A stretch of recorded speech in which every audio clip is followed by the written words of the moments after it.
Okay, hi everybody, good evening, and welcome to the Audain Gallery.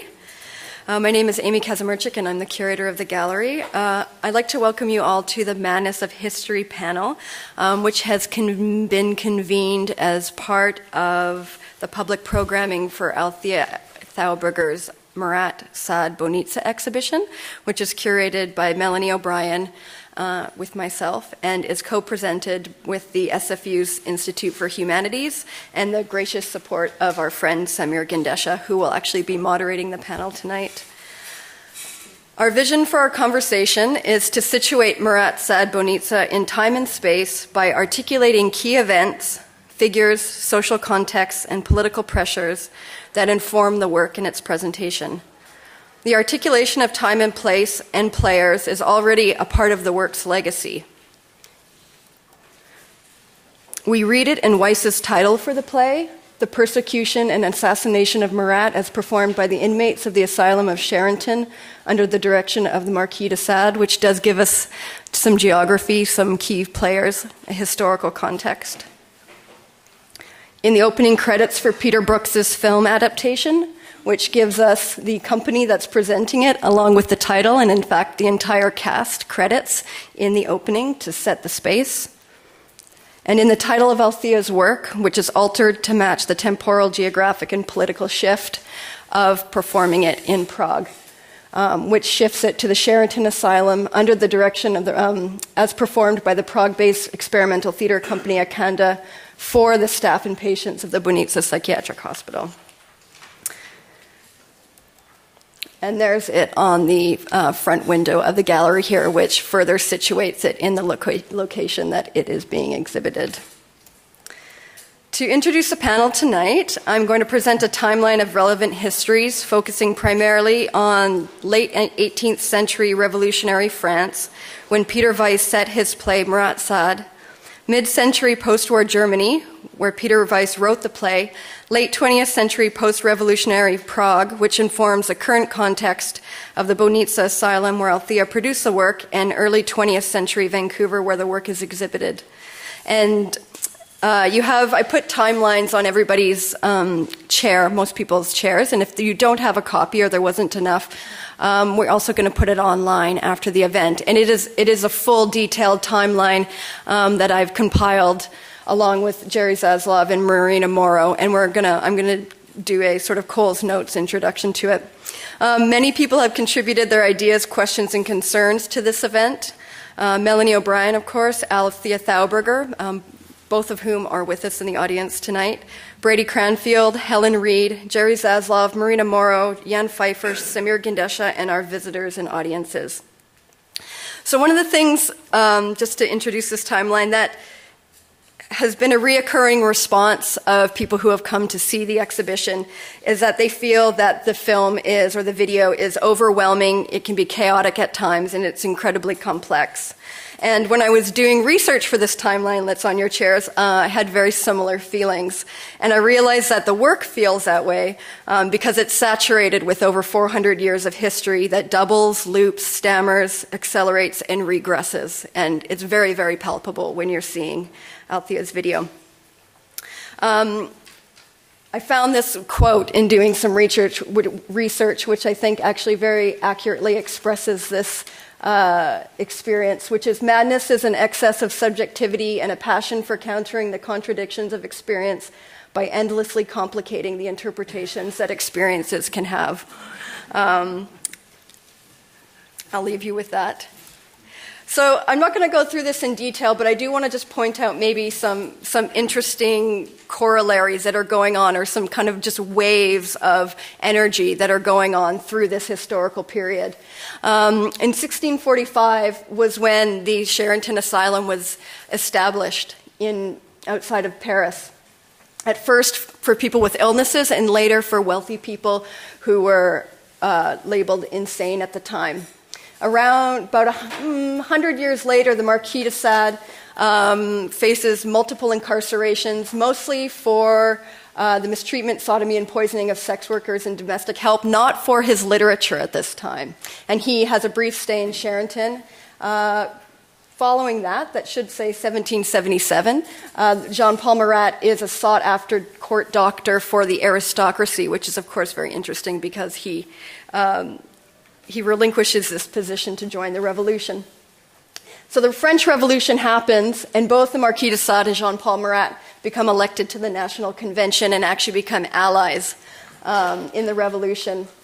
Marat, who is a Jacobin, which was one of the factions, assists them and the sub-faction, the Montagnards, in running their Girondists out of Paris. And that's significant if you've seen the film or the play, because Charlotte Corday, who in fact murdered Jean-Paul Marat, is a Girondist and was basically, it was a murder of revenge. And she is also killed that year, along with the mass beheadings of Girondists in Paris. Oops. Because of their camaraderie, the Marquis de Sade actually gives Marat's eulogy. Later that year, Jacques-Louis David paints the death of Marat. And then what you see happening through the revolution is that Charenton was run by a religious order, and therefore it is under state decree evacuated and becomes a state prison, and then later is secularly opened. And of course, this is the time period that the play is set in, is in this secular rule. The Sade is returned to Charenton, this time for his philosophical and literary tribulations for writing Juliet and Justine. And the director at the time gives him pens and encourages him to produce theater with the residents of the asylum, which is, of course, where Peter Weiss gets the idea of staging this play. So I'm going to go a bit faster. But basically, through this time, exactly July 13th, 1808 is when the play is set, 15 years to the day of Marat's death. Later, Cumier is ordered by the French government to suspend all theatrical performances. The Sade dies, and Cumier is removed from his position when the Bourbon dynasty is restored. Interestingly, 1814, the Second French Revolution happens. Shortly after that, Royal Hospital, BC's first asylum for the insane, opens in Victoria. And you start to see this acknowledgement or this awareness within the BC provincial government about legislation considering people with mental health illnesses. And there's this it goes on and on that there's various hospitals in BCs that are opened and closed and become crowded, and then they move. And this goes on for the next 50 years or so. And in 1909, this is sort of a very interesting correlation, but the construction on the new hospital for the mind, which at that point was called Essendale and we know as Riverview, began, as did the construction for the Bohnice Psychiatric Hospital in Prague, which is where Althea filmed her work. Then the war happens, and Peter Weiss is actually born during the First World War, and this is a sort of important note about Peter Weiss's relationship to Hölderlin, which informs one of his most important plays later on, and Peter Weiss is the author, of course, of Marat Sade. Then, of course, we have the Third Reich, the Second World War, and there becomes this interesting kind of narrative this that mixes up between Weiss's relationship, in fact, to Czechoslovakia, the birth of Václav Havel, and the movement of the Second World War. For those of you who are maybe at Helen Reid's event, we talked a lot about Antonin Artaud and Bertolt Brecht and their influence on Weiss. So during this time, Artaud's work on the theater and its double and the theater of cruelty became very instrumental. The Cold War happens, and Weiss writes his first play in 1948, which is about Hölderlin and his life, I believe, in the Tower. I'm sure Jerry's going to talk more about that. Bertolt Brecht was also a major influence on Weiss, and his work with the Berliner Ensemble in East Berlin was probably very influential. And then what we have is this movement in the late 50s, when initiated by Michel Foucault, publishing his book Mental Illness and Personality. And it's interesting, this kind of shift here, where in 1955, you see that the services in Essendale start to change. And in fact, Brady made a note saying, it sort of sounds it means they all start dying. But the decline in Essendale's patient population, I think, is to mean that other services in medicine and care support start to become developed, and the decline in institutionalization is more what it's referring to. And you get this amazing moment in 1961 through 1963 where the play Marat Sade has been written. Foucault publishes 2 books, The Madness and Civilization and The Birth of the Clinic. And in fact, Jerry was telling me there's numerous other books by Bruno Bettelheim, Erich Fromm, R.D. Laing, which were also published at approximately the same time. And Václav Havel presents his first play. The play is translated into English. He continues to write. At the same time, the BC Mental Health Act is introduced, and Essendale becomes Riverview. The Prague Spring happens, and as Václav Havel is a dissident within Czechoslovakia, his plays are banned, and he's unable to leave the country. At the same time, Weiss is writing Trotsky in Exile and working on the aesthetics of resistance. So you start, I think, maybe part of what I think is interesting in kind of collapsing these histories is, of course, they're not directly influential, but they do have some bearing. I'm just going to skip through here because you have it in your writing. But Charter 77 happens, and then effectively what we have is the fall of the Berlin Wall and the opening of Czechoslovakia through the Velvet Revolution, at which time Václav Havel becomes the last president of Czechoslovakia and serves as the first president of the Czech Republic, which is very significant as someone who was a playwright and a revolutionary dissident to then come into formal politics. And I think this probably will inform a lot of what we're going to talk about the sort of the potential of theater and art within social life. The Bohnice institution is opened up to a public festival. A theater company forms within the asylum.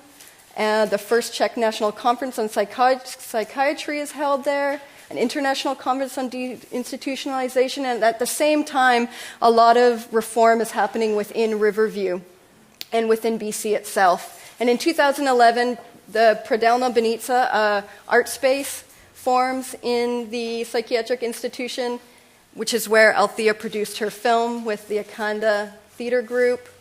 And most currently, in 2014, BC Housing begins the Riverview Lands Vision process on what to do with with the site, and the Czech Republic adopts a new mental health strategy for long-term downsizing of institutions. So I'm going to leave it at that. 2 minutes over. And but do take the time to read the full timeline later. And also, if you have pens handy, there are many points that our panelists are going to bring up that you're probably going to want to add to that.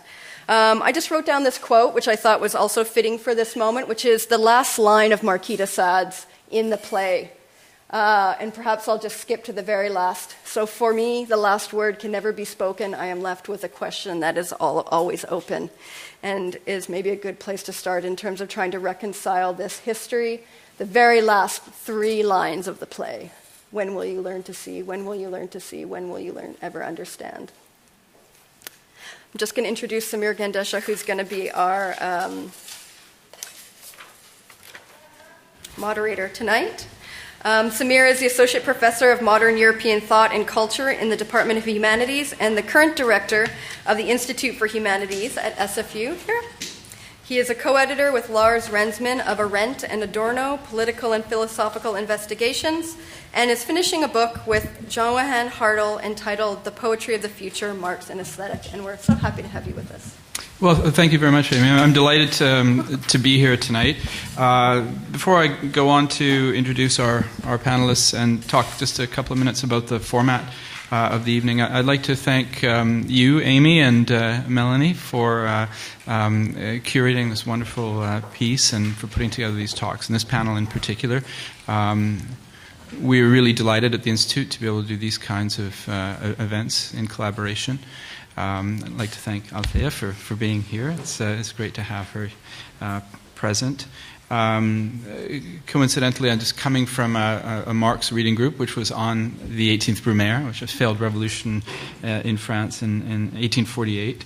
I just want to talk a couple of minutes about the format for the evening. Each of our panelists will have approximately 15 minutes. And then we will have time for discussion. I believe there's a microphone at the back. Please do avail yourself of that when you want to ask a question or make a comment, make an intervention. Without any further ado, I'd just like to now introduce our panelists. We have, first off, Jerry Zaslove, who I've known for quite some time now, both through the Institute and Department of Humanities. Jerry is a teacher and writer who studied comparative literature and social history of art. He came to Simon Fraser University in 1965, influenced but not limited by the traditions of the radical implications of critical theory and the arts, psychoanalysis, and anarchism. Founding director of the Institute for the Humanities, and most recently has done an adaptation of Kafka's The Penal Colony, has done a talk on cynicism of the university and the city and the uses of exile. Jerry will address Peter Weiss's An Aesthetic of Resistance as one of his tableaus of a theoretical adaptive aesthetic that refers to the German political aesthetic culture of antagonism that attempts to grasp the history of terror through the effect of the timelessness of imprisonment and mental illness. Our second speaker is joining us, hopefully, via Skype from Germany, and his name is Yann Pfeiffer, and he has more than 30 years of clinical experience in mental health care as a psychiatrist, psychotherapist, and clinical supervisor in the Czech Republic and the United Kingdom. Throughout his career, he has been involved in the transformation of institutional services to community-based services, or de-institutionalization.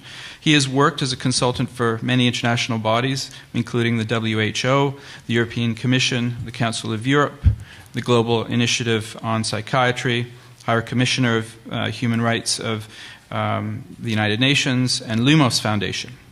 For 15 years, he's been a member of the Council of the European Commission against torture and unhuman treatment. In 2004, Time magazine recognized him as a European hero for his involvement in reforming institutional services and protection of the rights of people, including children with disabilities. Yann will review processes of de-institutionalization, mental health reform, and culture in institutions in Prague, before and after the Velvet Revolution, as well as contemporary shifts from these positions. He will also discuss the role of theater in the Velvet Revolution. So, as I said, I'm hoping that the Skype connection will be established. If it isn't established in time, then we will go to Marina Marrow, who's sitting just immediately to my right. I'm delighted to be on this panel with Marina because I've known her for more years than we would care to remember, right, Marina? So it's great to have you here. So Marina is an associate professor in the Faculty of Health Sciences at SFU and the director of the Center for the Study of Gender, Social Inequities, and Mental Health. Marina's research includes the study of mental health reforms with a focus on the history and impact of de-institutionalization. She is a co-producer of the film The Inmates Running the Asylum, Stories from the MPA. That sounds fascinating. Marina will focus on the relevance of Marat Sade Bohnice to the contemporary political issues surrounding Riverview Hospital and psychiatric deinstitutionalization in BC, with a focus on the human rights and citizenship of people labeled with psychiatric illnesses. So, Jerry, please take it away. Thank you. Excuse me. Thank you to Althea, first of all, for the opportunity to discuss this film or this presentation in this forum, and to Amy and Melanie for inviting me. My interest in this film stems from back to 1968, or maybe even earlier, my interest in Peter Weiss, who is not exactly a household name. neither am I, by the way. But the interest in Peter Weiss in Europe was considerable for a time, and then he's fallen out of interest. Even Brecht's plays are not produced as much as they were in my own time when I was in Europe. Let me begin by saying that my interest in Althea's work is in the interest in adaptations and in finding ways to make the adaptation not just contemporary, but bringing it to the attention of people who have their own political problems and are trying to understand the conflicts of everyday life, which is the hallmark of modernism itself. And in its postmodernist phase, we have to talk about another way of thinking about modernism. Just as a footnote, I did 3 different installations that were adaptations. One was in 1973 of a Brecht play, The Measures Taken. The other was a critique of Orwell's 1984, which we did in an installation here in the Carnegie Center in 1984, and most recently my Kafka installation, which was very influenced by Peter Weiss, whose play, The New Kafka, was practically his last play. With that, let me quote from Peter Weiss, and then hit a number of points about his authorship, and Samir will tell me when I have exhausted my time. I'll try. Peter Weiss wrote, "Our illnesses are mostly political illnesses. When our breathing stops, when the blood clots in the veins, the heart fails, then our weariness has settled into the organism, and we react with our whole person, as a unit, as a natural process, react definitively to a situation that can no longer be dealt with rationally. I call this the Marat Disease, which was taking place in the scene of a bathhouse in an institution." So Peter Weiss, at the end of his life, said that all my plays are confrontations with myself. And in this play, the confrontation between Jean-Paul Marat and Marquis de Sade are clearly himself. This was a notation that Weiss wrote in the political furor that happened over his exile work, Trotsky's Exile, which was a failure. On the left, the conservative German middle, and the right condemned the play. De Sade in this play, and I'm going to talk about the play, not Althea's production, wins the debate, I think, on the convergence of aesthetics and politics, and speaks in the play of technology as a force and technology as such that, like Walter Benjamin, can produce no new social order and no new institutions can emerge out of technology. In other words, the Marquis de Sade has an imaginary encounter with Marat. Marquis de Sade never met Marat, as far as we know. Second, the play is a work of mourning about the failure and the attempt to make revolution a historical process. The will to symbolic totality, which is Marat's sickness, and thus carries out his sickness itself in the play as both allegory and dream of a resistance that can never be fully successful. 3, Marat's dreams of ends over means could not stop the French Revolution from reinstalling private property intact. That the revolution would end up in an exquisite aesthetic act, Marquis de Sade, that would eventually either end up as a reactionary conservative fascist takeover, or would end up in the other side as an aesthetic anarchism, which would be influenced by forces that were latent in the French Revolution. 4, where history as nature becomes mediated by technology, there shall be domination, whereby the libido, the erotic satisfaction that de Sade says to Marat, has none of the links, Leninist or others, to the neoliberal, has links to the neoliberal thinking of history as the process of technology. The class war that the play shows is put into the asylum performed by inmates is a reference in Walter Benjamin's work to Blanqui, who also spent time in prison writing as the Marquis de Sade did. 5, this explains the mixture of dramatic styles of naturalistic theater in Weiss abstract theater of autonomous space, that is to create the illusion of theater as an autonomous space where one's imagination can move, illusionism can move freely, and Weiss's search for a style of presentism and presentation that shows the theater itself as a problematic place because the violent changes in the characters themselves are enacted and demonstrated through technical, that is, artistic means that confuse motivations. And I'm practically paraphrasing something that Peter Weiss says about his own life in the theater and as an artist who made films and who was a painter. Weiss himself was close to this statement that I just read. 6. Weiss, what a question that Althea's production brings to in a wonderfully alienating quality of a very unique kind. It brings the question of what are we watching? Are we watching Brecht? I hope some of you have seen this, her production. Are we watching Brecht? Are we watching Artaud? Are we watching Peter Brook?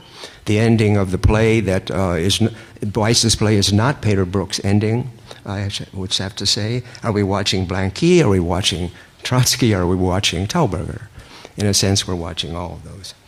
But Peter Weiss's passion as the end of the play, the right ending of the play, not Peter Brook's, that Amy showed, is the keeping everything clear, keeping things clear as alternatives to violence. It's a dialectical play.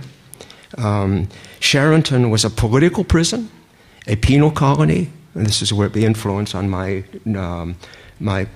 installation on Kafka's in the penal colony. Charenton was not only a place for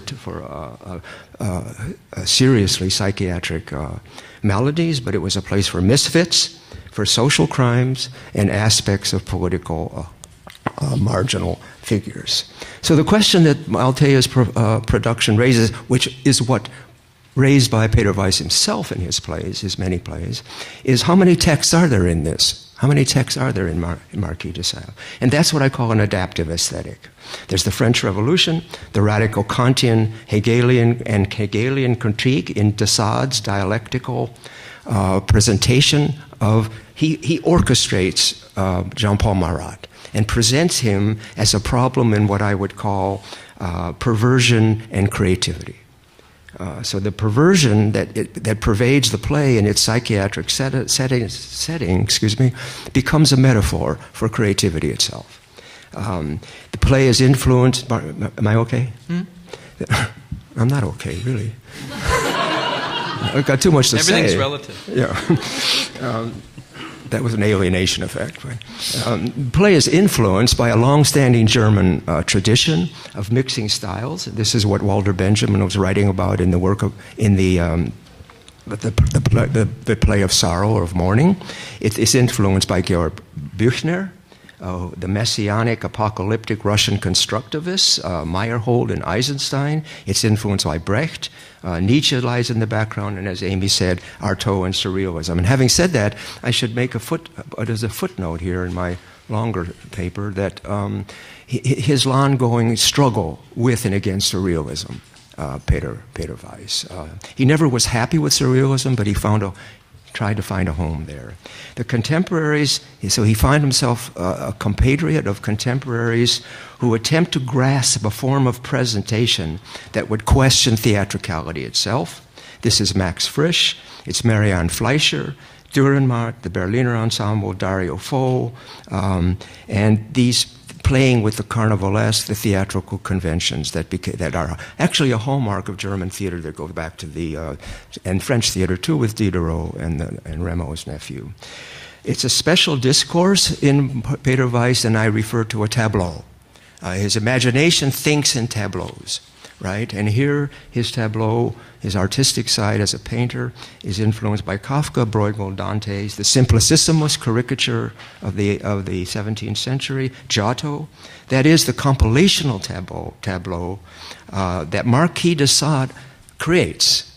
And one has to remember that Marquis de Sade is creating this tableau in Peter Brook, in Weiss's play.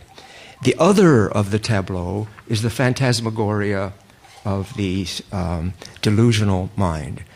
And Weiss did not necessarily see the psychiatric situation that he was in as a deranged place. He saw it as a place that in Hegel's the great Hegel would have seen the carrying out of the dialectic between Marat and Marquis de Sade.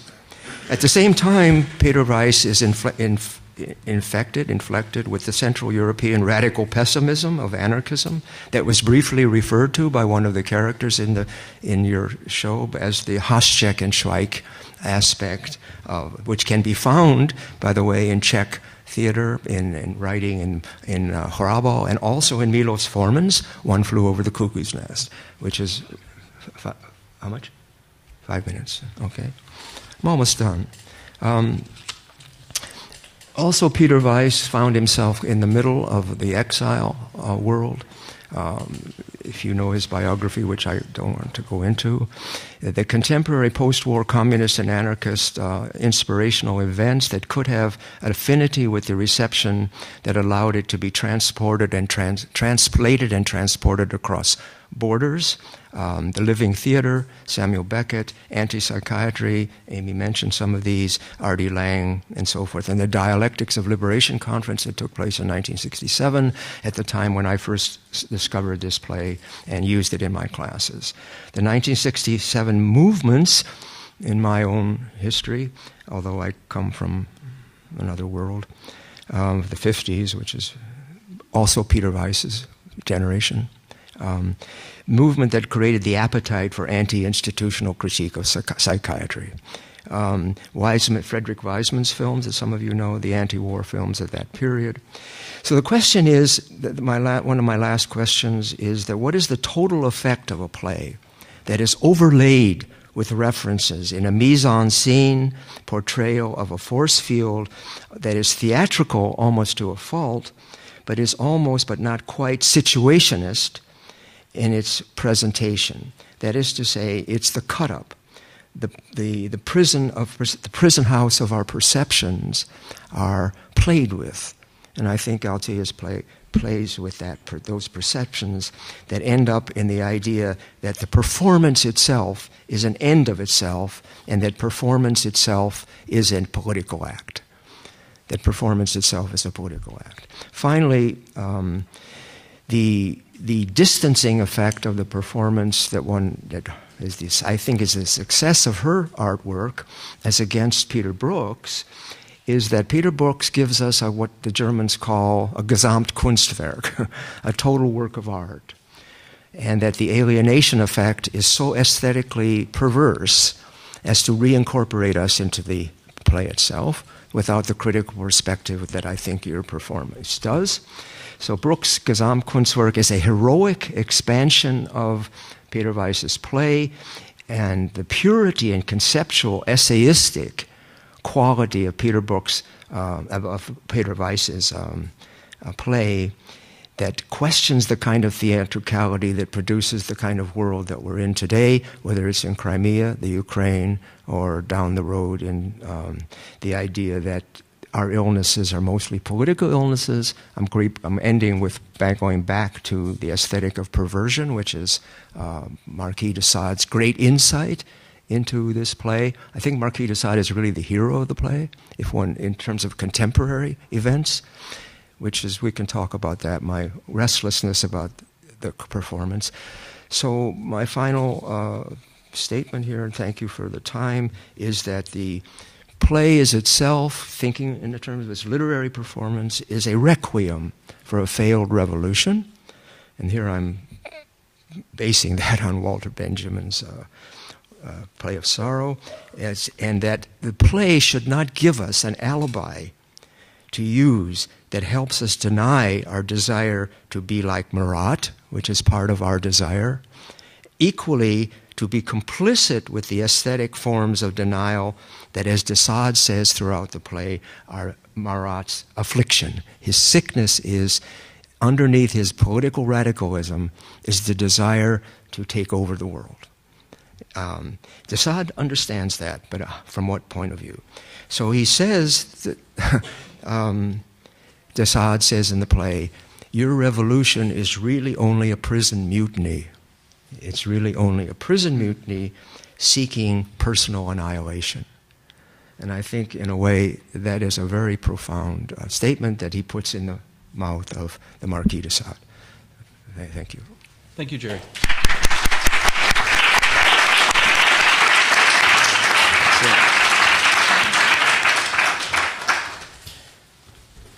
Is that working? No? Okay. So now we will turn to Marina Marrow, please. Thank you. It's such a pleasure to be here tonight and to have the opportunity, as Jerry has already stated, to discuss your work, Althea. And I just wanted to start by thanking you for the very thought-provoking piece that you've put together, and also to thank Melanie and Amy for inviting me to do this presentation. So I'm going to really jump us into a very different place than where Jerry's just taken us. I'm going to jump us into the present, into this city and province, to discuss some of the current political and social issues that Althea's piece raised for me. So Althea's piece, Marat Sade Bohnice, I think raises really interesting questions for how we think about the intersections between contemporary deinstitutionalization, the human rights and citizenship of people diagnosed with mental illness, and the role of art and culture in depicting these very complex lives and histories. So in my presentation, I've really chosen 3 key points that are relevant to the current BC context, arising really from my own viewing of Althea's piece that I'm going to elaborate on. So of course, at the heart of Althea's piece is the concept of revolution and revolutionary ideas that transform society. Her work evokes, of course, political revolutions, the French overthrow of the monarchy, the imprisonment of political and sexual revolutionaries, Marat and Sade, the Velvet Revolution, and the fall of communism, all this against the backdrop of the Asylum Bohnice in Prague. Revolutions push us to think differently about power and ideas that shape society. Contemporary deinstitutionalization is one such revolutionary idea. Now, contemporary deinstitutionalization in the context of Canada emerged simultaneously from a number of different points. It emerged from changing professional ideas about how to treat mental illness. It arose from anti-psychiatry activism, which was highlighting the abuses of institutional care. And it arose also from government's continued preoccupation with cost containment and with redistribution and decentralization of healthcare resources. Now, the intensity and pace of deinstitutionalization has really varied in the Canadian context and has unfolded in slightly different ways depending on where you're talking from. However, there's several common features that can be discerned. And the first of these common features, of course, is the move away from institutionalization in big asylums towards care that's provided either in smaller inpatient psychiatric hospitals. And here it's important to note that we haven't lost institutions altogether, that in some ways you could argue they've just become smaller. And also care provided closer to home in sort of community contexts. The other shift that is similar across deinstitutionalization is a shift away from custodial and paternalistic forms of care towards care that's animated through stronger beliefs in recovery, patient autonomy, and rights. Now, the degree to which these have been realized, of course, are still questioned. So on the wide spectrum of opinions and understanding of what is best for people diagnosed with mental illness, psychiatric deinstitutionalization has been declared a failure, but for radically different reasons. To play this out in the current context of BC, where we very recently just experienced the official closing of our only large psychiatric provincial hospital, Riverview, which, as you saw in the timeline, actually just closed in 2012, we've witnessed in BC and in this city in particular a very public debate about the role of psychiatric deinstitutionalization. Now, the closing of Riverview and the idea of closing Riverview has really been a long-term goal of successive governments, and it really dates back, as you can see, that the institutions opened and closed, and that there were times where Riverview where it sort of experienced waves of deinstitutionalization, but it really became a goal of governments to close Riverview starting in the 1980s. And then you see these waves of deinstitutionalization, which really intensify primarily in the 70s. Now, it's been well documented that historically governments did not provide the resources and supports that were needed in communities to actively help people transition from institutional life or really to support people within our communities that become ill but are no longer sent to Riverview. Although it's now globally recognized that long-term institutionalization really isolates people from their communities, it reinforces stigma, it increases the risk that people will be subjected to practices such as physical and chemical restraints in isolation rooms. Despite all this, society continues to turn to institutionalization as a solution. And we see this, I think, played out right now in our city. So the prevailing belief that there's a direct link between the closing of Riverview and the complex social problems present on the downtown east side has really kept institutionalization and its various forms on the political agenda. And this we see in cycles historically, but I'm just going to refer to a couple of very recent things. So, and these are things that have all happened since the closing of Riverview, just in the last year. So since that time, we've seen vociferous calls for its reopening. So people might remember when the BC Union of Municipalities met in this city, they called for a reopening of Riverview. We've also seen a call for more hospital beds. So not necessarily a reopening of Riverview, but a call for more hospital beds. That from the Vancouver Police Department, which spawned a new mayor's task force on mental health. We've also seen successive conversations around the redevelopment of the hospital site itself, of Riverview. And most recently, that takes the form of BC Housing engaging in public consultations about what to do with the site. And then, of course, we've seen an entire revisioning of the downtown east side itself. And this here I'm referring to the $1 billion plan that was just announced by the city. Unfortunately, not much on the public agenda are the intersections between mental health and the dire social problems of poverty, homelessness, and income insecurity that have been made much worse by current neoliberal political regimes which favor individualistic biomedical over social understandings of mental health. So our governments have really systematically stripped away the social welfare system, which has deepened poverty and homelessness. But these problems are largely sidelined in our discussions about, quote, the sort of mental health and drug use crisis in the city. And I think what is emerging from this is an increasingly coercive monitoring regimes that are played out on the poor and homeless under the guise of scientifically based treatment. Here I'm referring to things like assertive community treatments, teams, the use of the Mental Health Act to incarcerate people, the call for more beds, and what I like to refer to as the sort of healthification of social problems. So poverty and homelessness have become mental health problems, not social justice issues. So in Foucauldian terms, of course, we would discuss this as governmentality, that is the ways in which governments try to produce citizens best suited to fulfill government policies, so sort of good neoliberal citizens. Real revolution, of course, would bring the social issues that are underpinning the problems on the downtown east side and in many other communities, and the rights and citizenship of people with mental illness diagnoses into the spotlight. So on this note, I'm going to shift a little bit to talk a bit about how I felt when I was viewing Althea's piece, and actually Jerry and I had the opportunity to view it together. And one of the things I think that's interesting in her piece and in the original play, and in fact in the Peter Brooks adaptation for the film, is that the camera, of course, is turned on actors who play people who have mental illness. In the case of Althea's piece, the audience is partly comprised of those who live and work in the Bohnice Asylum. And you do get a little bit of a sense through some of the interviews in her piece about what's going on in that contemporary situation. And in fact, one of the former inmates of Bohnice is interviewed. However, we're still left with kind of an uneasy feeling about the role of those whose lives have been marked by this institution, what role that sort of plays in Althea's piece. I wondered, and Jerry and I talked about this after we watched it, how did the current inmates of Bohnice feel about the often exaggerated and stigmatizing portrayals of people with mental illness in the Marat Sade play? What was their experience leading up to the staging of the play, where Althea solicited their involvement in residence meetings and in the play itself?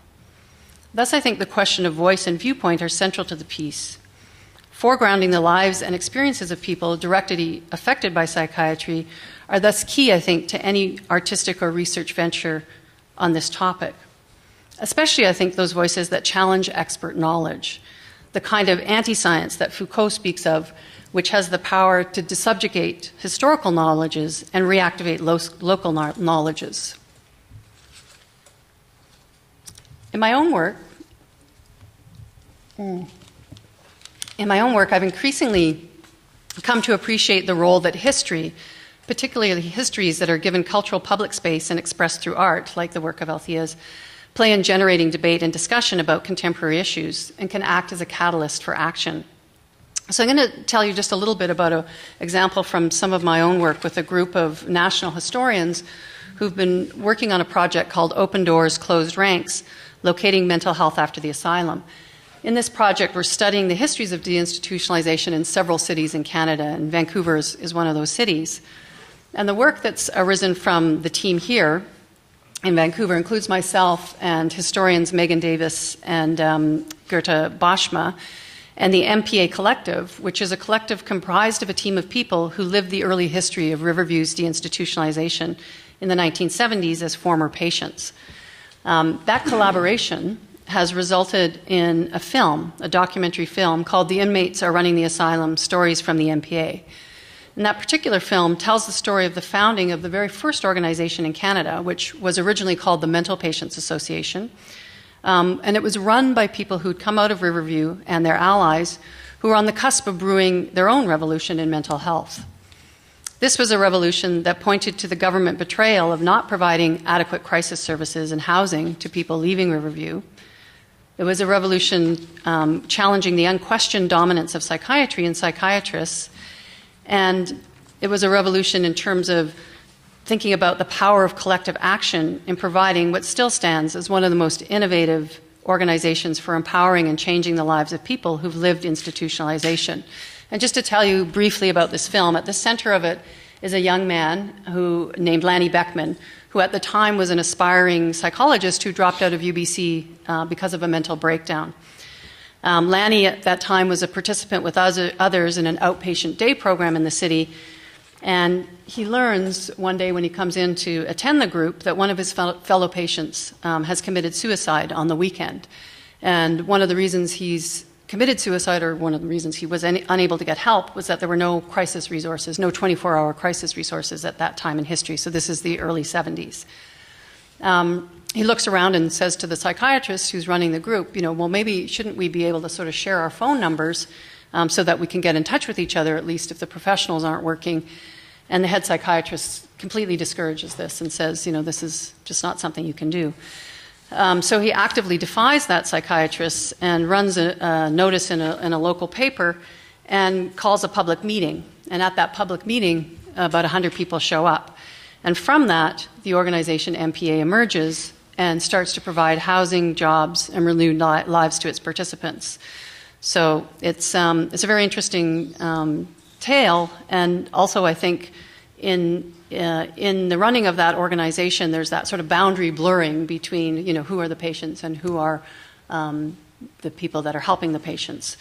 And it was a fantastic experiment and organization. It lives on today as the current MPA, but under a very different kind of structure. The film's now being used as an educational tool and will be featured in an upcoming conference that is going to involve presentations and multimedia events, chronicling the findings from that study that I referred to earlier. And the conference is going to be called After the Asylum, The Legacies of Community Mental Health. So it'll hopefully provide some vibrant conversation in this city, specifically about Riverview and what's happened here. So really, in conclusion, I just want to say that the film really stands, the film itself, the film that I'm talking about, stands as an important story about mental health history, but it's also intended, I think, like Althea's work, to gesture to a different kind of future, a future I hope that the discussion tonight will give shape to. Thank you. Thank you very much.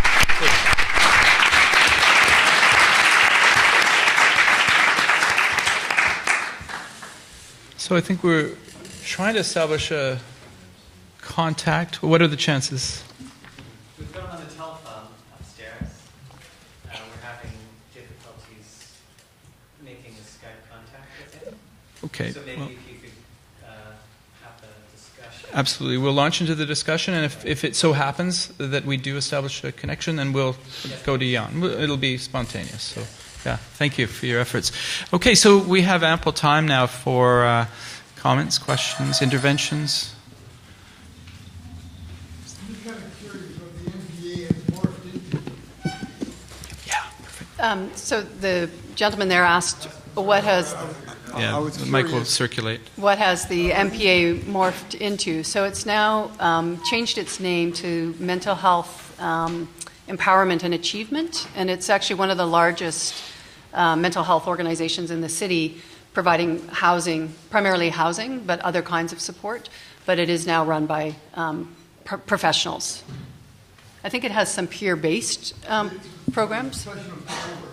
Yes, yeah. It's a long story. The film tells the story. Okay, thank you. Thank you.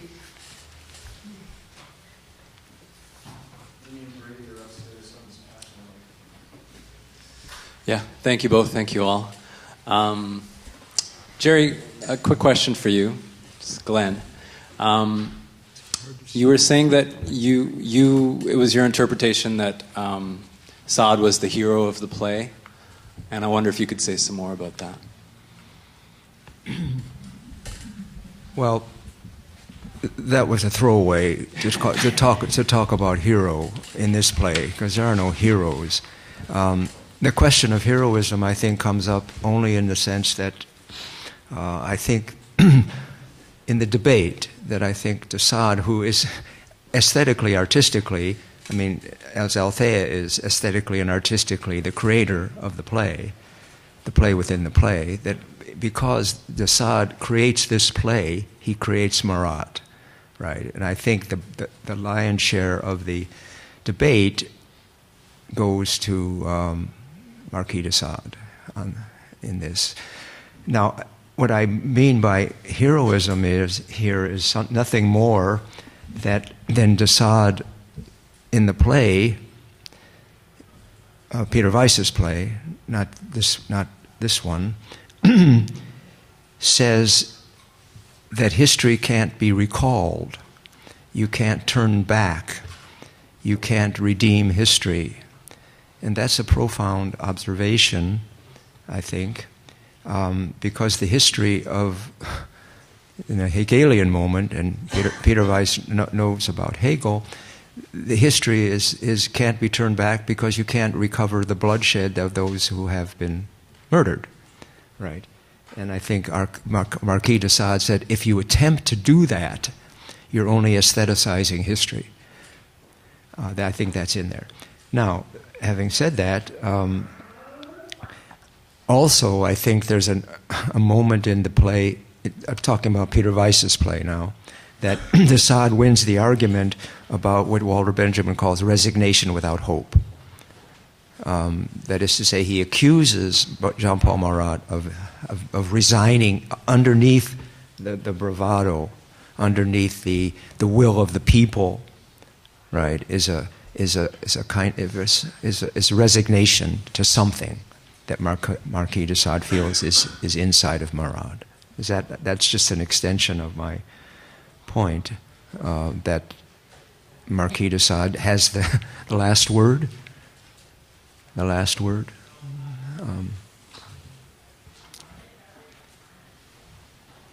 Yes. I just have a question maybe for the whole panel, but specifically something that Marina said earlier about the problematic nature of maybe the actors in the play performing as mental patients to an audience of institutionalized people. Can you maybe comment on that a little further?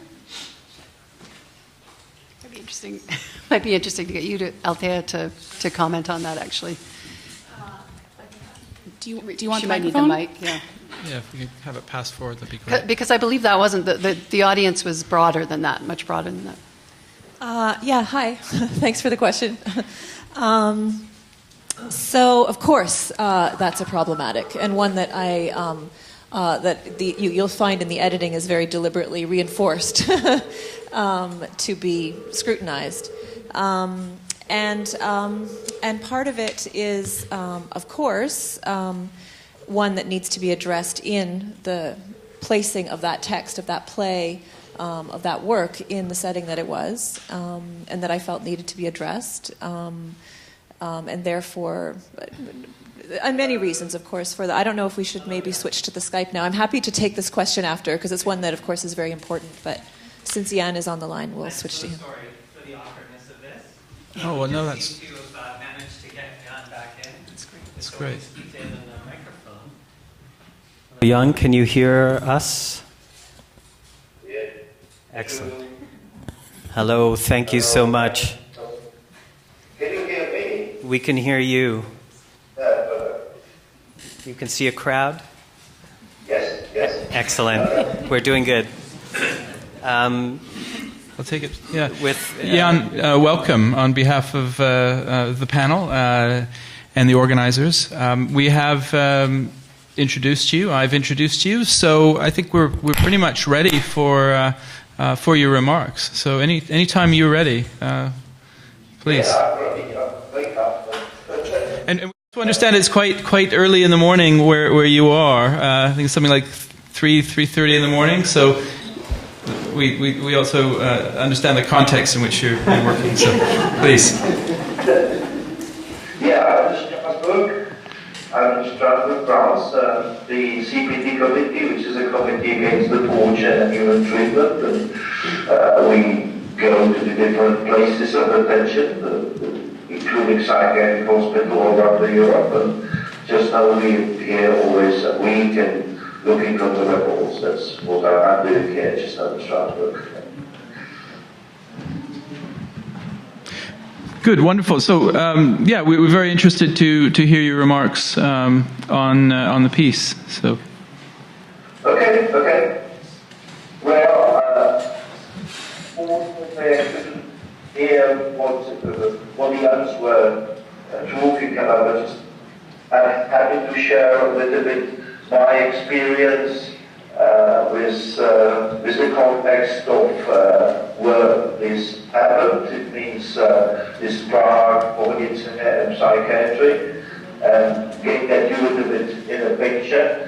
I think you probably know the place in the middle of Europe, but basically it was part of Austro-Hungary for a long time, and the psychiatric system of big, large institutions were developed in the 19th century. Bohnice Hospital was built up 1909. Interestingly, it was just only 2 years they built such a huge, big place, which was built by the very known architect at the time, and it became historical monument later in 1950 or something like that. And then after the 1948, the country was taken off by communists, the developments, all developments, including this mental health, were just blocked from the Western contact, and these institutions became even more total institutions because the whole country was like a total institution controlled by the CIA. Many people left the country, and but in the 60s there was some kind of little break, and you know probably the France Spring, where the people started to travel, and there was some kind of innovative services and some kind of innovation, including the Bohnice Hospital. But unfortunately, 1968, when the Russians or Warsaw Pact came again and controlled the whole country, it was really after that one of the most oppressive systems, and you could see also the mental health, because there's a lot of people were fired, especially those working in Prague. And paradoxically, in some places outside of Prague, there was some kind of island of freedom in psychiatric hospital, because these intellectuals, professors who were fired, they find their places in the room of psychiatric hospitals, and I work in one of such from 1982, and it was really some kind of bizarre, paradoxical that in these psychiatric hospitals you find more freedom than outside, and a lot of interesting experiments, some kind of like really communities where we were living as a one group together with the clients, and we were doing a lot of interesting, including art and therapy and But in general, it was wonderful play, wonderful time, and of course you could find a lot of abuse in many places. There were a lot of cases where people even died because of maltreatment in the institutions. I remember several cases. And for example, in Russia at the time, 1974, I think they started with political abuse of psychiatry. That where the people, those who were dissident, who were against the regime, they were labeled like mentally ill, because it was just logic. If you don't like this great Soviet system, you have to be basic. You have to be put to the mental hospital. It was a certain institute, Moscow, who organized it. But luckily in my country it was not implicated, and other way around. I think that very often psychiatrists were helping people just escape from repressive system, from to be in prison, or I remember that we helped a lot of young guys, a lot of young men who didn't want or even can't go to the army, obligatory army service, because they were just against any war, and then we helped them to get some kind of special, let's say, package and recommendation. They can't go there. And I think that in 1988, you could see that there would be the communists were less and less powerful. There was some sign that things are changing. I remember we had the first some kind of international conference about family therapy in Prague, where many people from abroad were all around the world, just by you. And I remember it was quite bizarre, because this conference was in the huge hall, a huge building, which was built by communists for their congresses. And we had this in this huge building, the Congress of Family Therapy, which was very much about democracy and openness. And we had something like, I remember we knew there is a secret police, and it was about 1,000 people, psychotherapists, and all this kind of people. And when we make some kind of exercise, everyone had to stand up, and we had is that present, some kind of psychotherapy. And we could find that those who were the secret police, they were absolutely confused, they didn't stand up, that we could identify who are those who are from secret police. Bizarre times. Then in, of course, the Velvet Revolution, as we name it, came in the autumn 1989, and I was working in the Bohnice hospital at that time, and we had some kind of daycare center already, and I remember like our clients, they were some kind of not clear what's going on, but they were interested, and we were, because there were the demonstration every day, about a week, and they were just coming with us. All our chronic psychotic patients, they were coming down out to Wenceslas Square, and they were just protesting against the communists, which is quite fascinating. And then things were going quite quickly. You know, we had the Václav Havel president, and he really gave some kind of very open atmosphere to come to the country. It lasted a couple of years, and he could develop a lot of alternatives and a lot of interesting things. In June, I think, or July of 1990, it was the first time when huge Bohnice hospital were open to the public in the mental health day or weekend, and about 4,000 came in. There were a lot of theaters in the area, because it's a huge area, and a lot of different kind of music and happening, and it became tradition. The open doors. Then that this happened all around unrelated. And in the Bohnice Hospital, they also created theater, the Bohnice Theater Company, which were performing the Bohnice for Benitez. Well, and I think still you could even state there were some like 2 girls, they were services, community services. I was very much involved, and as I said, a fantastic time working, just had a lot of, let's say, support from the government, working with the clients, learning one family, but at the same time, in many of those big hospitals, the atmosphere didn't change. It was still like the total institutions, and it was still quite abuse really going on. And there were some cases again, people died in cage beds, and we had a scandal about cage beds when also J.K. Rowling, the author, the reporter, was involved, and she was writing the letter to our government.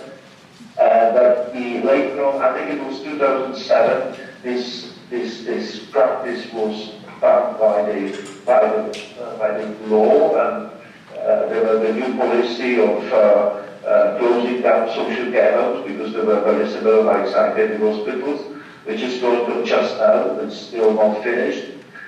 Just now, actually, in our country, really discussing this point in all psychiatric hospitals, and it seems that we could have quite millions and millions, half of the GDP of Europe. I think that there is plan to be invested for reforming the whole system.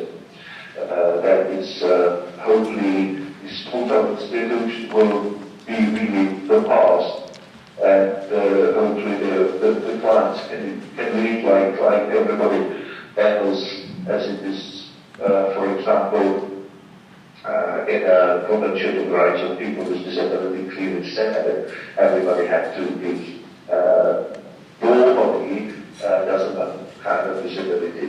That I am looking for the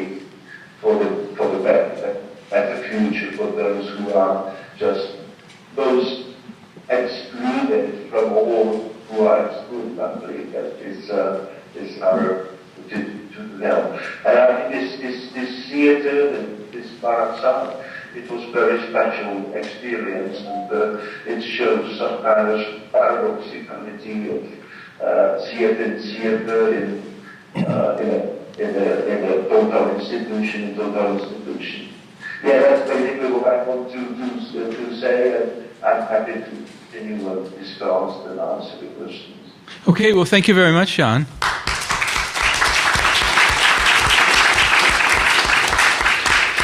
And we will just pick up where we left off and open it up.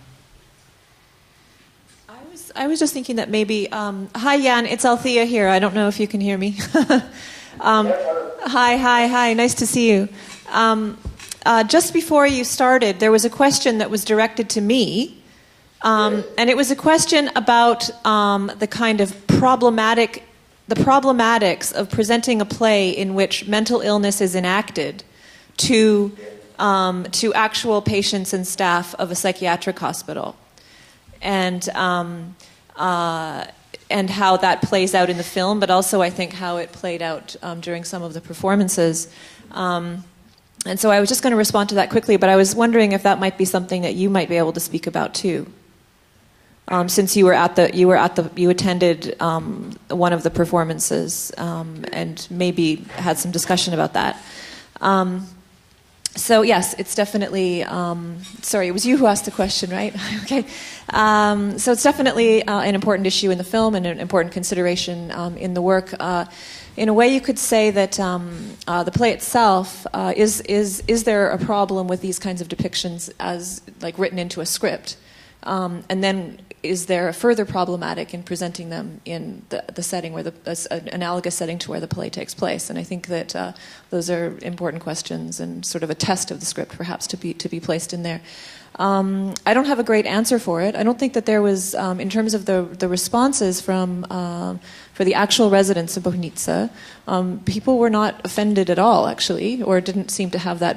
There were a few people who were, I think, and those were more art audiences. Sorry, I can't remember exactly how you articulated the question now, but anyways, it's an important one, and it's one that is like sort of at the forefront of, and one that is begged to be asked very quickly after the film begins. But I wonder, Yann, if you have any thoughts on that. Well, I was on one performance, and I think I will work around this with the other. I think some clients attended. I don't know how many really.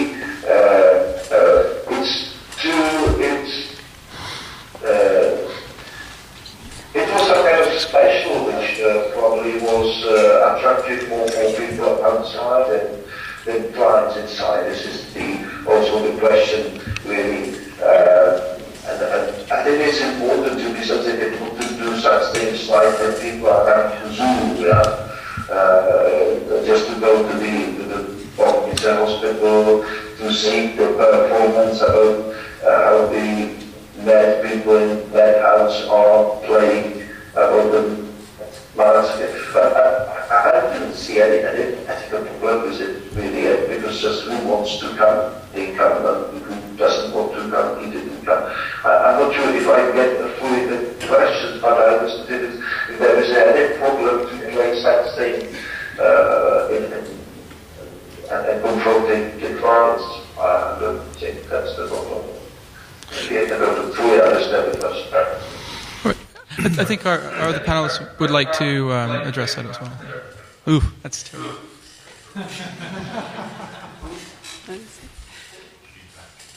So I think one of the things that's challenging with this is that if you think about the original play, I mean, I think they're meant to be kind of exaggerated depictions on some level. So, in keeping with that, it would make sense to keep with that spirit. And so, it was just a curiosity about how people may or may not respond to that. But it was also, I think, the point that I was partly trying to make was one about, involvement, and thinking, in terms of contemporary projects on this issue, the importance of hearing the voices of people who've actually lived those kinds of experiences is really critical. And how do you bring those voices to the fore in these kinds of work? So it's just that's sort of the piece that I was curious about. Can I say something about this? It's a profound question that you asked, and I think the play, as an enactment of this question, allows us to think about it. That is to say, the question of the relationship of ethics to aesthetics, and in addition to that, the politics of aesthetics. But having said that, there's a point in the play. I don't know how many have seen the Althea's. There's a point where Althea, who says this, Freud, enough of Freud, right? This is for me a very important moment, because the Vienna, Berlin, Paris, London axis that also includes Budapest. The psychoanalytic side of the anti-psychiatry in psychoanalysis brought ethics into the picture historically very soon. The kind of ethics that that the play, the enactment side. Now, having said that, just very quickly, I apologize for being literary. Okay, he says.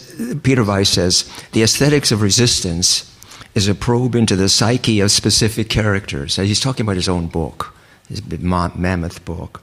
Historical characters, right, he says. These are people in the middle of large historical events. However, they're no longer portrayed in an overtly political way as activists, but as very complicated creatures exposed to the complexities and pressures of the world, and so forth. Well, if you democratize that statement, those of us who are in institutions, including universities, which are not the sanest of places,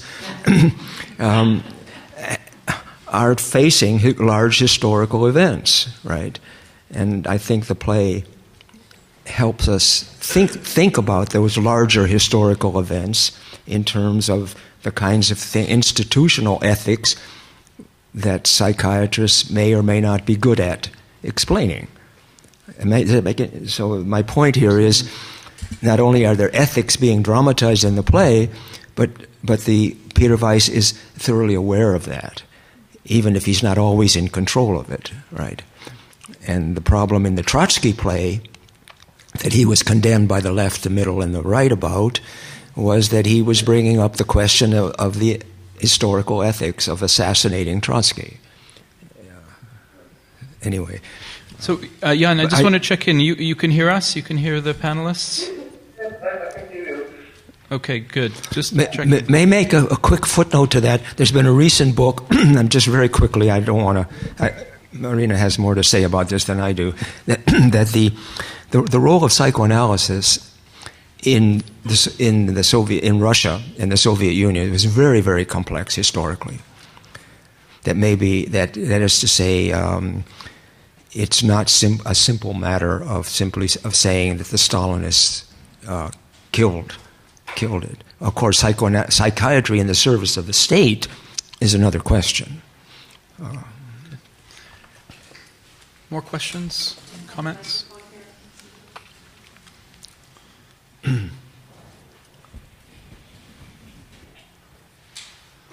had a question for Yann. I actually have of course. A question for Yann.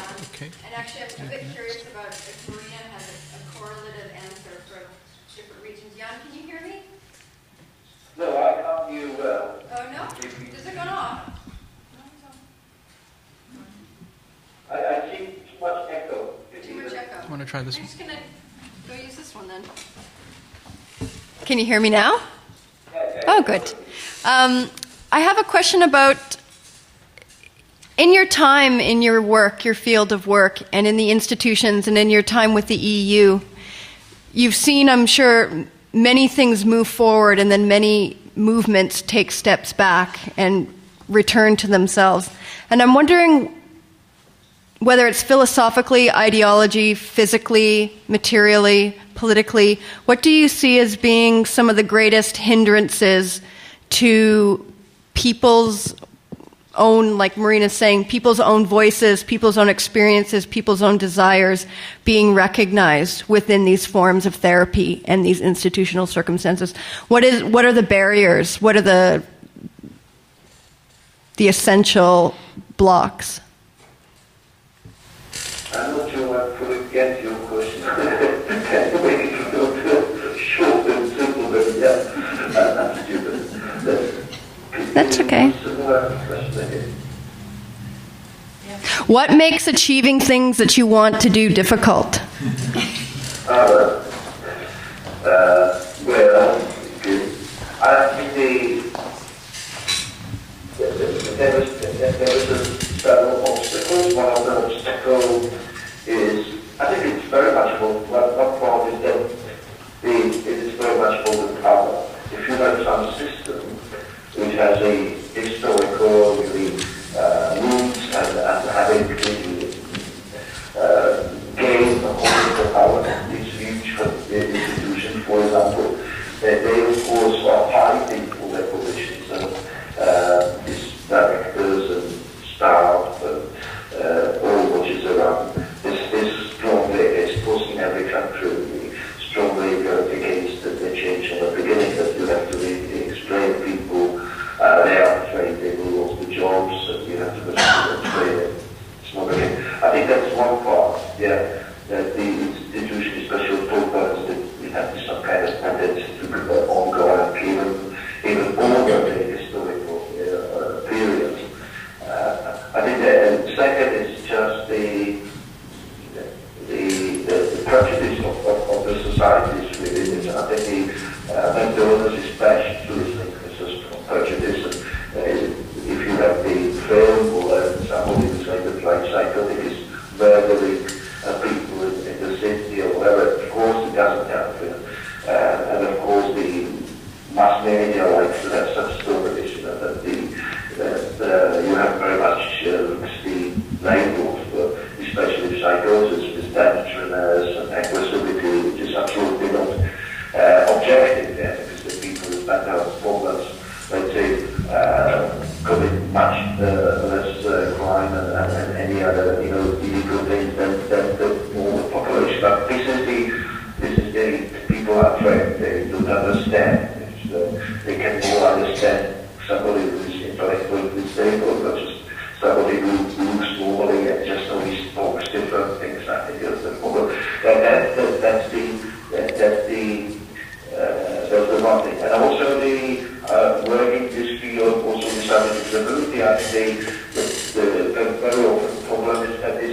disease and you have the experience of depression, whatever, that you struggle with your self-esteem and you don't want really to expose this ability to the public. It means that you're not really so much keen to be advocating for yourself, which is quite different than people who are blind or have a disability. That's another problem, that the voice of these people is not often listened, and also the family, so just ashamed very often that they are not such politically strong and pushing than the other disabilities around it. These things make it really difficult that you have to, it's quite complex and complicated process to gain a political potential to change the system, which we can see. And it has really very much to do something with the society and civil society, because when you look at the map, that those big, huge, large hospitals, you will find only in Eastern Europe and just the less developed places. I think democratic includes not only includes the economical development, because some of these Eastern countries are where the university just now, but they still have these huge hospitals like Legacy, and when you go to Russia, for example, there are still places with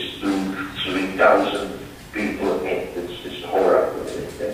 And in some places, there's still strong abuses going on. People are killed. It's like they're killed.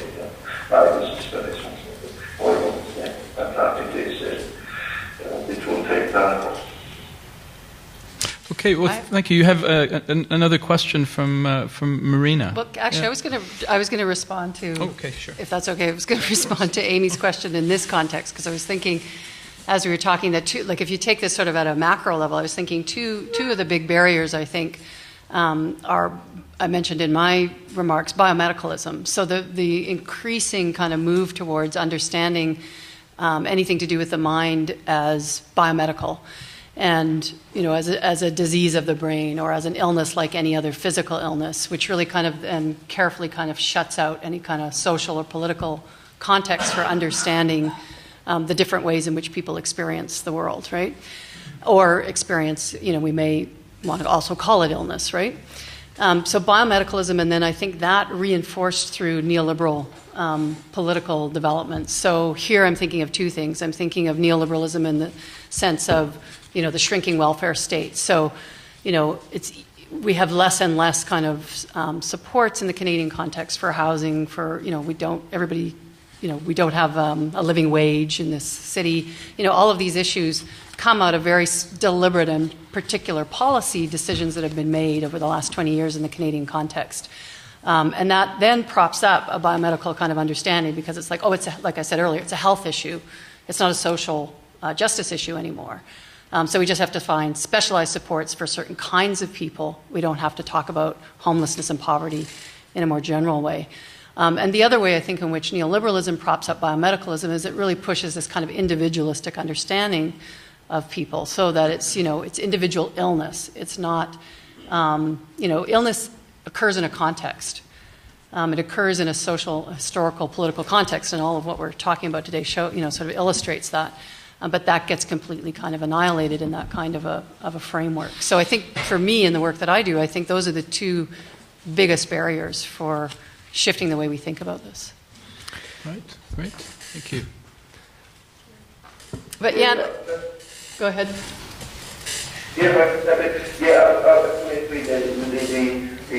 This reductionism, or just to see this what we label mental illness, just like the dysfunction of the receptors. Of course, it is one of the risk, and I don't know how this is Qatar, but I can see in Europe there is a strong lobby of pharmaceutical firms. They have a lot of money. They are somehow feeding this reductionism, supporting conferences for biological psychiatry, that you can see the young people, young doctors, they just have this because it's paid, and they're paid for it. Yeah, that's one of the problems. But I think it was important that the psychiatrists are not in charge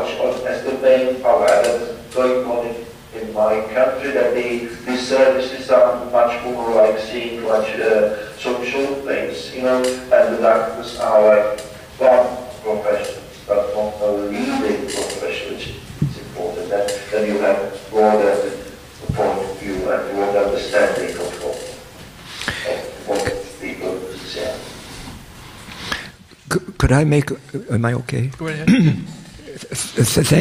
Thank you very much. I remember you're speaking in the production. If I could turn this to a slightly different way, and that's to the element of dissident culture in Central Europe and in Prague at the time, which comes into the play with a very poignant moment where one of the patients reflects on the journalists and the academics and the artists who were prominent in the intellectual movement that Havel represented, right? Now, having said that, going back to this notion of institutionalization and psychiatry, hospitalization, poverty, and so forth, the impoverishedness, and the play that I saw here raises another series of points, which is the bureaucratization which is, I think, what Marina is talking about, the bureaucratization of care, that is an extension of the caring institution. And at the end of the play, where the woman says, "Finally, check," all of a sudden you realize that the bureaucratization of the institution has something to do with language, and constantly translating from difficulties that people have in expressing themselves in any language, and especially to the bureaucracy itself. And the psychiatric bureaucracy, what is it? Is it welfare? Is it medical? What is it? And the psychiatrist is caught as an institutional figure in that nexus. And I think, if I could extend that, and I'm going to stop right here, is nothing was done in that period of Peter Weiss's life where art wasn't considered to be part of the ideological struggle. And if you're talking about ethics and all of that, you have to talk about the ideological struggle in which the artwork found itself. Does that make any? There's something that occurs to me that could, in a sense, serve as yet another connection between the three presentations, is the idea of the Velvet Revolution. Havel's close ties to the Velvet Underground.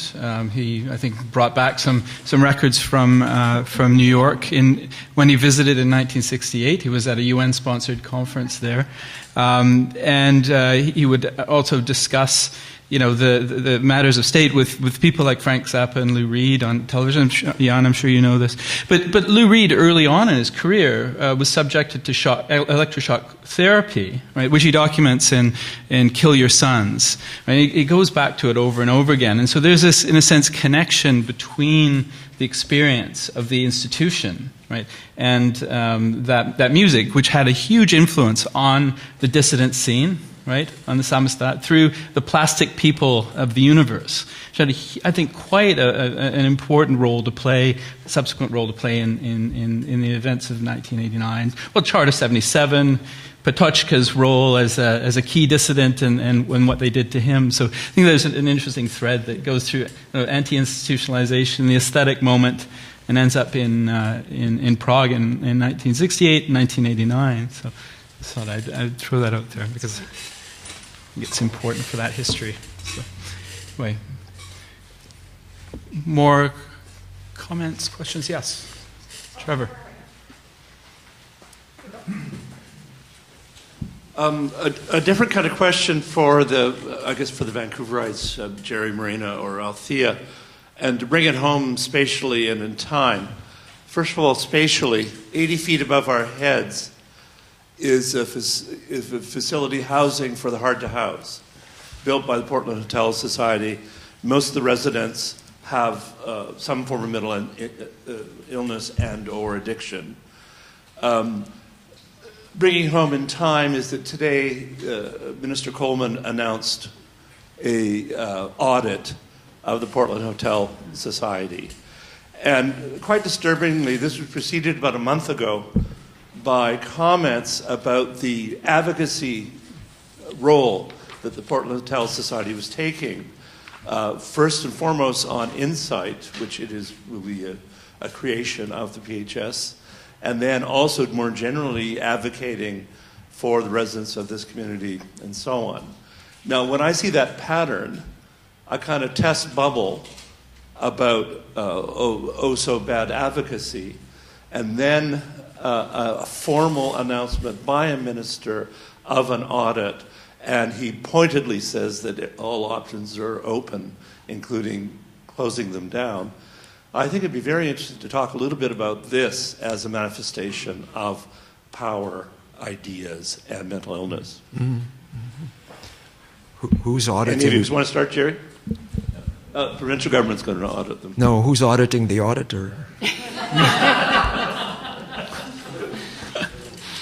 That's the real question. I mean, that's an excellent. I'm glad you brought that up. I hadn't heard this recent announcement, but I've heard rumblings about this with other organizations as well, and I think this is a kind of a new tactic by the government to. I mean, a lot of these organizations that do advocacy are often doing it outside of their mandates because that's not you're not usually funded to do advocacy. That kind of went by the by a long time ago.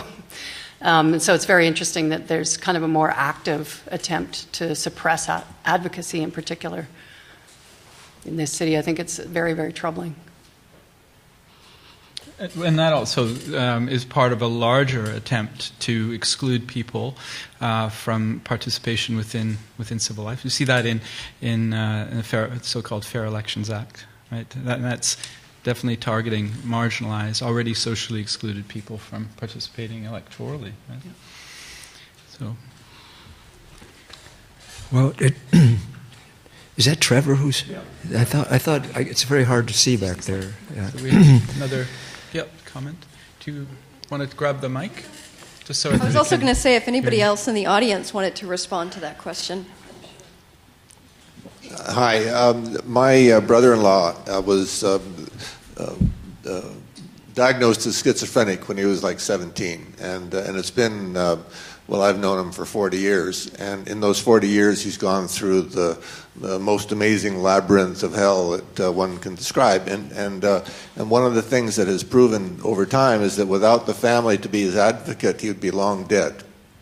And so my sense is, and having seen the situation, the British Columbia mental health situation for all these years, it's very evident that they're a multi-layered problem in terms of what administrative things can be done and what family things are done. And for the most part, families are paralyzed because they don't have anywhere to turn and they don't have any education and they don't know where to get the information. And so you have this kind of collapse that's happening underneath as well as on top. And the mentally ill individual is kind of left to hang out to dry. And anyway, just by the way, I made a film back in 1973 called Mental Patients Association for the National Film Board. So, I mean, I have a long history of seeing all these things happen. So, thank you. Did anybody else want to speak to Trevor's question about what's happening with the Portland Hotel Society? Or anything related? Just curious. Just a general comment that I think, of course, that audit is politically motivated, and of course, probably has some connection to the federal government and the fact that they lost the federal court case. And Robin Livingston, who's also here, and I were having a conversation about this just yesterday, actually, just right after the announcement. And yes, to all of those things, in terms of like exactly how this work speaks directly or indirectly to that. I guess that's an open question, but I'm really glad that you brought that up. Well, I'd like to actually close.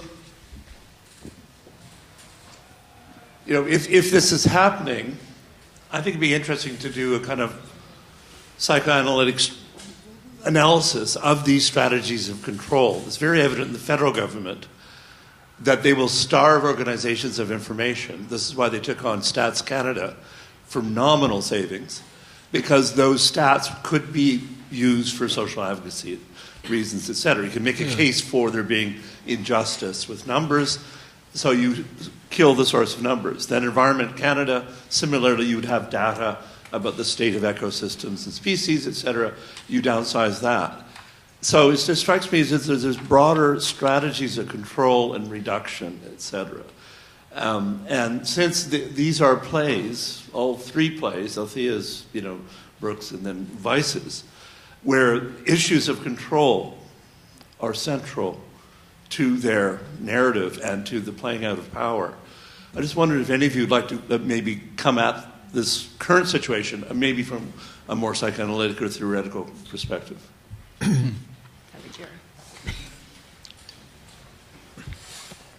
Well, it's just too complex to make bold statements.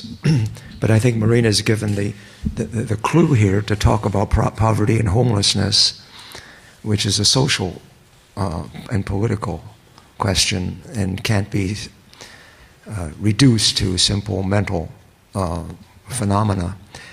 But having said that, there's another dimension here, I think, that the play raises in a political, cultural sense, which has to do with the Enlightenment culture. Now, maybe that's too broad a question to deal with in a little forum like this.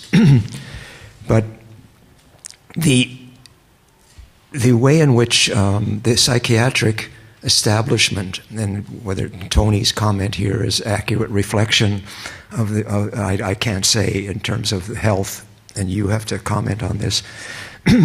But my point is that in terms of mental fear, okay, let's talk about fear, that I think that Marat Sade brings up this question of the culture of fear and the way in which the fear of revolution, the labeling of revolutionaries or dissidents or intellectuals or as somehow incapable of being rational in the right time and place.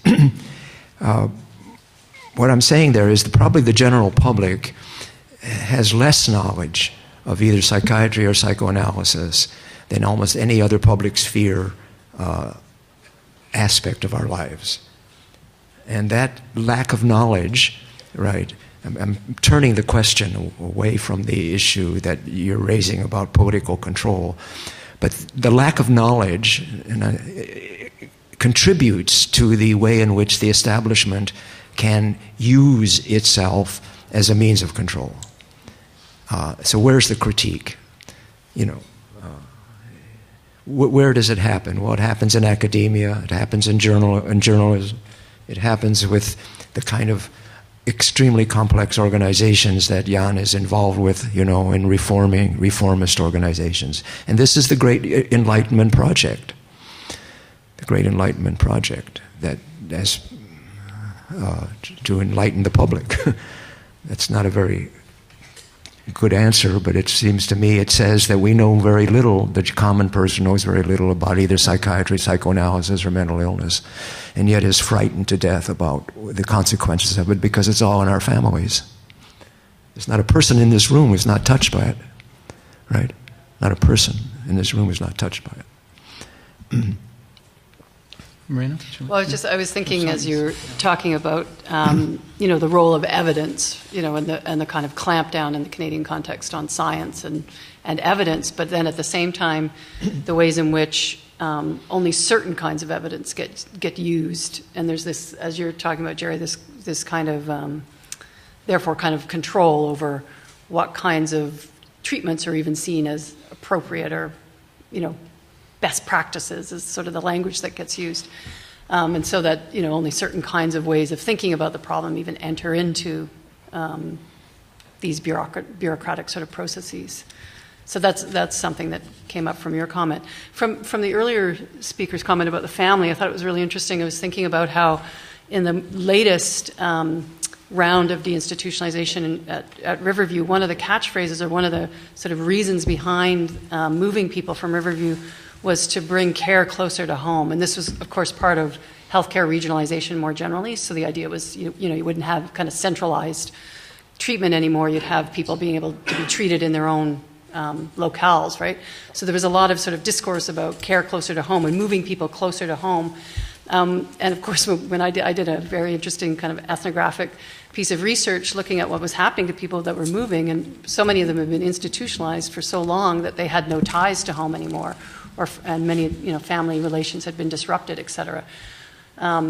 So on the one hand, there's this kind of discourse around the role of families and communities in care, and yet on the other hand, I think what you're pointing to is the very difficult, how difficult it is to be in that position, and how at every place there's sort of a block in terms of family involvement.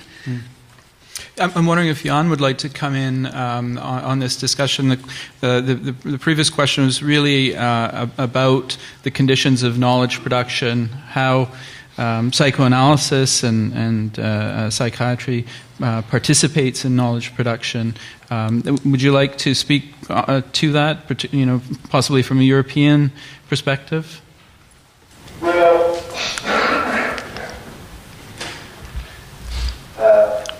Well, I think the one problem sometimes with this different kind of the theories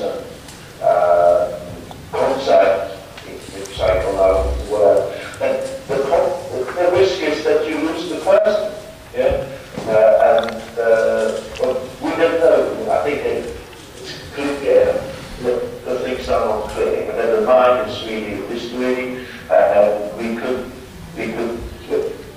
probably understand a little bit more sophisticated concept of how the mind works. We know it's more complicated things in the cosmos, I think so. Right? But I think what's important that the persons is not lost. You see every person's individual life, and I think it's more clear that we have to see the potential of everybody, the reality of everybody, and not to be drawn by any ideology. And maybe you can see it's also ideology, but I think that's the And also, it's important that the financial arrangement really follows the clients, the money follows the persons, and the persons decide where the money goes, and not the bureaucracy, which is very for the case. I think that's the tendency which goes in more or less in Europe. The money has to follow the clients, and the clients has to be much more in the power, and much more to decide what has to be done with the budget of the state. I think that's the tendency. Okay, thank you. Althea, you want to respond? Oh, yeah. This is just sort of coming back to Trevor's question and some of the other questions that have been raised, not just tonight, but previously about the location. And I think also it's important, and I hope that a work like this can remind us that when, the kind of institutionality that we can sort of, in a broader sense, bring to a discussion about, Weiss and this work, and also this location isn't necessarily about asylums. It's also about the university. It's also about the kind of funding that is present in this building, and the kinds of all of those associations and sort of power relations, and of course also with the PHS, I think it's important to think about that also as another kind of institutionality in this neighborhood, and all of these kinds of sort of a broader notion of the social control of subjects that can perhaps in some small way come from a discussion of this text. Yann, yes? Did you want to?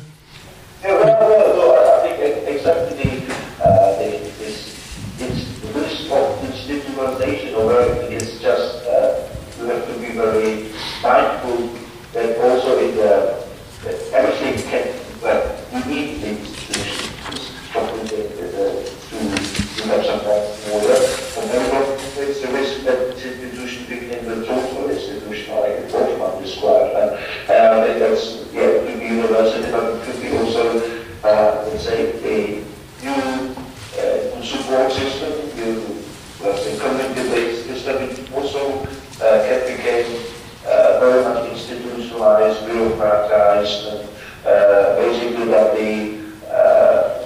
system is working for itself and for those for whom it's originally set up. Yeah? That's very, very often the case. That if you have the growing bureaucracy is then feeding itself and losing the context with those who originally the focus. I think that is really Okay, well, great. I think on that note we will close. Yes, you have a question? Quick one, okay? Okay. Well, I don't know if it. Okay. Well, I'll just say talk. Thanks, Yann, for coming in so early in the morning, and to the panel. Just picking up off. This is a question about psychiatrists. Picking up off something that Jerry said about psychiatrists being on the margins of two worlds and being like the face of the institution, and what Marina said about the tendency towards the biomedical explanations for problems versus political, social, or cognitive, life of the mind effects of cognitive experience kind of thing.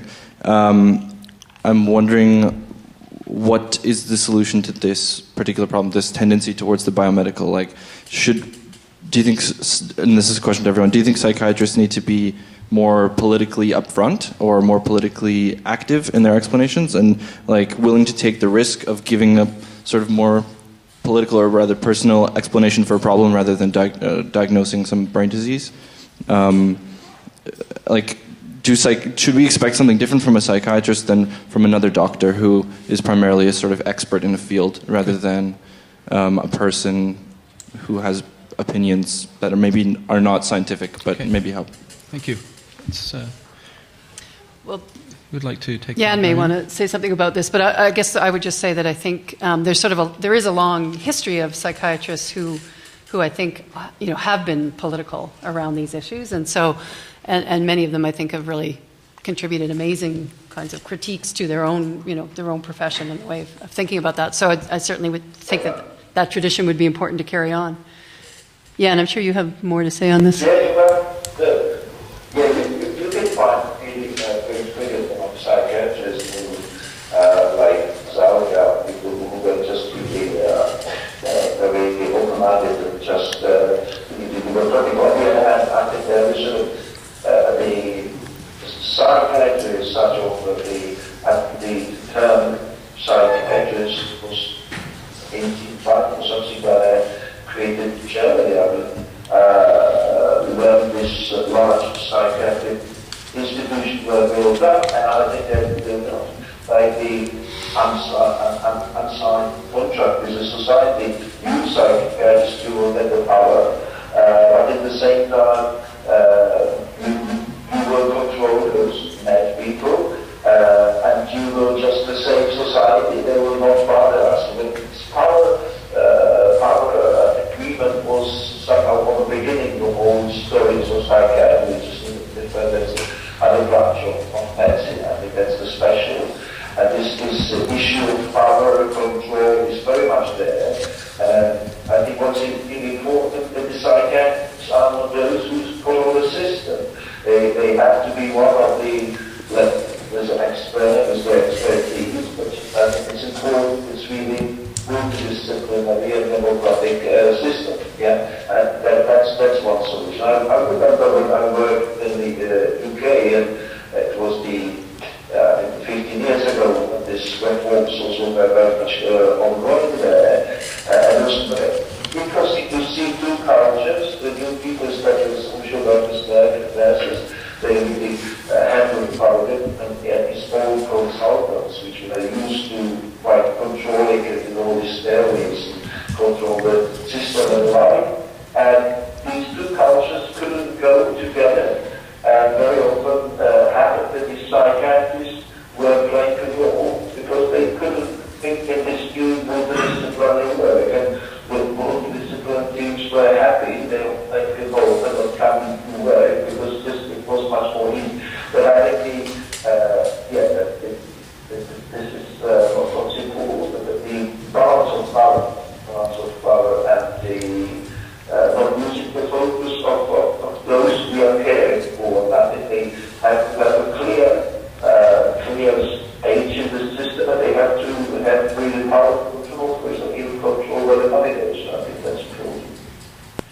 Okay, well, thank you. Could I make a quick comment about this? Sure. We just really, really quickly, I don't think there's a good answer to your question, because there's no good answer. There may be some answers, but I think that has to do with the question of the bureaucratization and the specialization of what Samir referred to as the production of knowledge. That the psychiatrist is a specialist, and that this is a question of of what I would call the stunted intellectual labor, and the division of labor that stunts many specializations. This is no critique of individual psychiatrists, right? It's the nature of how the public receives and understands the kind of education that we give to specialists, and what the ethical consequences of that are in terms of their dealing with themselves as associations and with the rest of us. That's. If I could say something very quick, and that is that I think what Trevor's question raises is a need for a much more nuanced critique of science, the production of knowledge within institutions, but by no means a blanket refusal or a blanket dismissal, and that has happened at times. And I think this is a time for a rather different approach to production of knowledge, the making of knowledge claims. In any case, I would like to thank Althea for producing such a wonderful work, a site where this force field can arrange itself, multidimensional perspectives, as we've seen tonight from both the panelists and the audience. On behalf of the organizers, I'd very much like to thank Yann Pfeiffer for his participation via Skype. We're glad we finally got you on board. Jerry Zaslove and Marina Marrow. And thank you all for coming tonight and making it such a great event.